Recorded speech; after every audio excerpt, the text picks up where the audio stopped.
흔히들 너 자신을 바꿔라 라고 말하잖아요. 정말 내가 내 자신을 바꾸는 게 쉽던가요? 우리는 하루에도 5만 가지 생각을 한다고 하죠. 실제로 인간은 하루 평균 5만 가지에서 7만 가지 생각을 한다고 합니다. 생각이 너무 많아 괴롭고 우울해진 당신. 이번 편은 생각이 너무 많아 괴로운 당신을 위해 준비해봤습니다. 행복에 관한 심리적인 생각과 마음을 관리하는 방법을 이야기한 Stop Thinking, 생각을 멈춰라에 대해 소개해보려고 합니다. 저자는 여기서 언급합니다. 변화란 갑작스럽게 오는 것이며 외부적인 삶의 모습이나 환경이 바뀌는 변화가 아닌 생각의 관점이 바뀌면서 변화하는 것이다. 이게 대체 무슨 말일까요? 이번 편 주의 깊게 들어보시면 이 영상을 다 보시고 난 후 우울감과 생각의 괴로움에서 벗어날 거라고 말씀드릴 수 있습니다. 당신은 지금 어떤 감정을 느끼고 계신가요?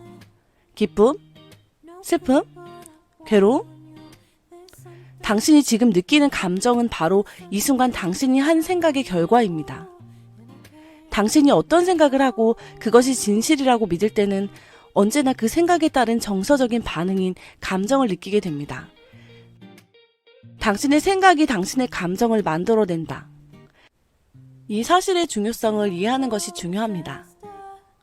부정적이고 비관적인 생각은 당신이 느끼는 모든 부정적인 감정의 근본 원인이 됩니다. 뭔가를 먼저 생각하지 않고 어떤 감정을 느끼는 것은 신경학적으로 불가능하기 때문이죠. 생각이 없다면 그야말로 감정을 느끼는 기준이 없어지는 거죠. 마치 인과관계처럼 말이죠. 죄책감이 드는 생각을 하지 않고 죄책감을 느껴보는 게 과연 가능할까요? 어떤 사건을 경험하려면 먼저 그걸 머릿속에 떠올려서 해석하고 거기에 의미와 중요성을 부여하는 과정을 거쳐야 합니다. 여기서 각자만의 해석이 들어가는 셈이죠. 소위 우리가 말하는 각자만의 드라마가 생기는 것입니다. 우리가 느끼는 불행한 감정의 원인들은 우리의 삶, 환경, 유전자 등의 조건이 아니라 이것을 어떻게 보고 해석하는지 달린 것이죠. 불행은 그 자체로 존재하지 않고 그럴 수도 없습니다. 불행은 당신이 자신의 삶에 대해 부정적인 생각을 할 때 따라오는 감정인 거죠. 그냥 불행 자체는 의미가 없어요. 우리가 규정한 거죠. 이른바 이건 불행이다 라고 결정하고 이름을 지어버린 것입니다. 우리의 생각이 일어난 일, 즉 현상 그 자체를 문제로 만듭니다. 우리의 생각이 얼마나 의미 부여하기를 좋아하는지 일상적인 예를 들어볼게요. 겨울에 눈을 생각해보세요. 어떤 기분이 드시나요? 어떤 분들은 눈을 생각하며 과거의 회상에 젖어들고 어떤 분들은 애인과 함께 펑펑 내리는 눈을 보며 데이트했던 생각과 함께 따뜻하고 즐거운 감정을 느낄 거예요. 어떤 이들은 얼마 전에 출근길에 나를 넘어져서 쪽팔림을 느끼게 했던 것을 생각할 수도 있고요. 가만히 생각해보자고요.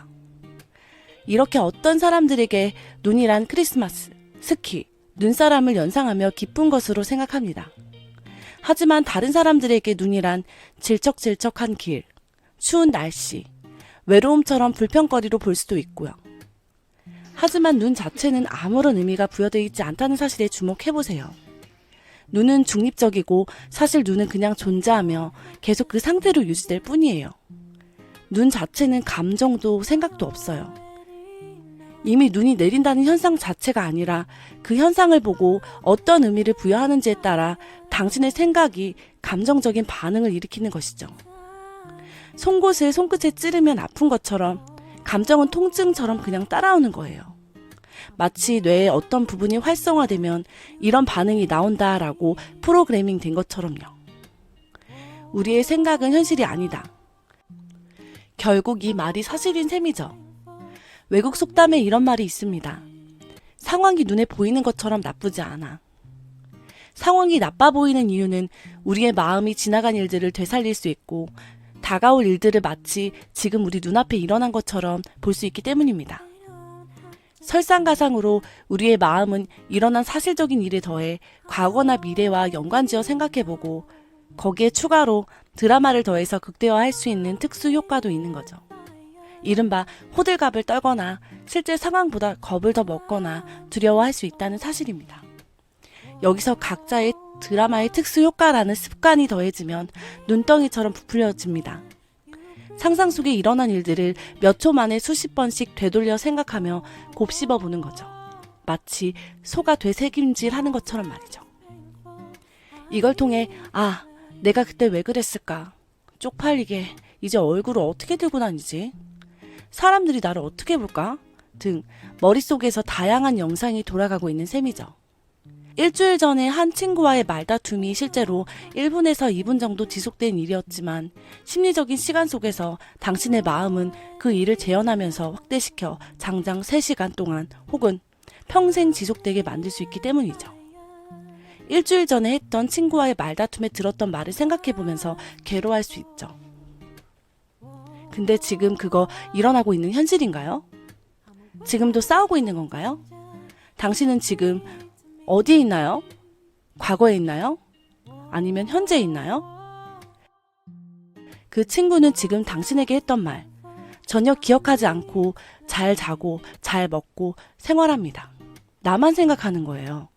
근데 그 생각과 거기에 따르는 불편한 감정이 지금 나에게 일어난 일도 아닌데 왜 그 생각을 붙잡고 있는 걸까요? 이렇게 내가 생각을 하고 있다는 것을 의식하는 것은 중요합니다. 일주일 전에 친구가 한 말은 내 머릿속에 맴돌고 있을 뿐 아무런 영향이 없습니다. 당신이 생각을 붙잡고 있지 않은 한 말이죠. 의무를 부여하고 그 친구의 말에 동의했기 때문에 그 생각에 따른 감정이 드는 거고 그것 때문에 당신의 하루는 괴로운 거예요. 우리는 너무 내면의 소리에 저항 없이 귀를 기울이고 받아들입니다. 알고 보면 터무니없는 소리 같을 때가 많은데도 말이죠. 그 소리에 너무 귀 기울이고 믿을 필요가 없어요. 당신의 생각은 당신이 만들어낸 것입니다. 당신을 속상하게 만드는 생각을 하는 사람은 바로 당신인 거예요. 생각은 생각일 뿐 당신이 아니기 때문에 동일시하는 것을 멈춰야 합니다. 우울함이 설령 찾아올지라도 우울한 감정은 감정일 뿐 나는 아니에요. 우울한 생각이 들 수도 있어요. 하지만 우울한 생각이 든다고 우울하게 행동할 필요는 없죠. 당신의 하루가 얼마나 소중한데요. 이런 악순환에서 벗어나는 유일한 방법은 그 생각을 하는 사람은 바로 본인이고 당신의 생각이 당신의 고통을 만들어내고 있다는 사실을 이해하는 것입니다. 우리의 삶 가운데 겪고 있는 상황과 다양한 사건을 있는 그대로 봐야 합니다. 그걸 통해 우리만의 해석을 하고 의미를 부여하며 분석한다며 더 깊이 부정적인 생각으로 빠져들게 내버려두지 말아야 돼요. 우리는 우리의 생각을 제어할 수 있다. 쉽게 부정적이고 기울어져 가는 생각을 그대로 가라앉게 내버려두지 말아야 합니다. 그런 습관이 고착화되면 부정적인 사고방식을 갖게 되고 점점 우울해질 거예요. 자신의 생각을 통제하고 지금 이 생각을 하는 사람이 나라는 사실을 아는 한 당신은 부정적인 감정에 휩쓸리지 않습니다. 자기가 하는 생각과 자신을 동일시하지 말고 어느 정도 거리를 둬야 돼요. 당신의 생각은 그것에 힘을 실어줄 때만 그 힘을 발휘하는 법이다. 당신이 눈앞의 사실들을 있는 그대로 보고 이걸 문제라고 규정하지 않으면 그건 당신에게 어떤 스트레스도 줄 수 없어요. 이건 문제야, 큰일 났어, 어떡하지? 라고 생각하면서부터 당신의 심장은 빠르게 뛰고 스트레스 호르몬은 증가하면서 마음의 고통이 오는 거죠. 자신이 생각을 만들어낸다는 사실을 깨닫고 자각을 하게 되면 정신없이 돌아가던 마음은 속도를 늦추면서 비어지기 시작할 거고 안도하게 될 것입니다. 그렇게 기분이 나아지면 다시 일상으로 돌아갈 수 있고요. 마음에 떠오르는 생각에 끌려가는 게 아니라 멈추고 지켜보며 지배 당하지 않는 연습을 계속해야 돼요. 하루에 떠오르는 5만 가지 생각 중 오늘 당신은 어떤 생각을 선택하며 살지 당신이 결정해야 돼요. 당신의 생각에 끌려가지 않도록.